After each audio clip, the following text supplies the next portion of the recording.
ஹனுமான் ஜெயந்தி என்பது ஸ்ரீ ஹனுமான் பிறந்த தினத்தை நினைவு கொண்டாடப்படும் புனித நாள். ஸ்ரீ ஹனுமான் எப்படி பிறந்தார்? அஞ்சனா தேவி முன்பிறவியில் தேவலோகத்தில் வாழ்ந்த ஒரு அப்சரஸ். தேவலோகத்தில் நிகழ்ந்த ஒரு தவறால் அவள் சாபம் பெற்றாள். அந்த சாபத்தின் காரணமாக பூமியில் வானர பெண்ணாக பிறந்தாள். சாபம் நீங்க அஞ்சனா தேவி சிவபெருமானை நினைத்து கிஷ்கிந்தா மலைப்பகுதியில் கடும் தவம் செய்தாள். அதே கிஷ்கிந்தாவில் வாழ்ந்தார் ஒரு வீர வானரர். அவர் பெயர் கேசரி. வீரம், தர்மம், சிவபக்தி கொண்ட வானர தலைவன். அஞ்சனாதேவியின் தவமும் கேசரியின் நற்பண்புகளும் ஒன்றிணைந்து இருவரும் தெய்வீக தம்பதிகளாக இணைந்தனர். ஆண்டுகள் கடந்தன, ஆனால் குழந்தை பேறு இல்லை.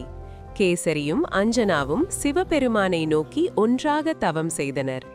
சிவபெருமான் அவர்களின் பக்தியில் மகிழ்ந்து, உங்களுக்கு பிறக்கும் மகன் என் அம்சமாகவும் உலகை காக்கும் வீரராகவும் இருப்பான் என்று அருளினார்.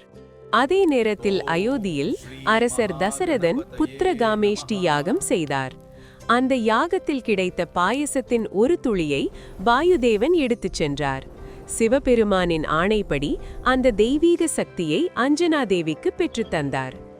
சிவ அம்சமும் வாயு சக்தியும் அஞ்சனாதேவியின் கர்ப்பத்தில் ஒன்றிணைந்தன. ஒரு சுப தினத்தில் சித்திரை மாதம் சித்திரை நட்சத்திரம் அன்று அஞ்சனாதேவிக்கு ஒரு தெய்வீக குழந்தை பிறந்தது.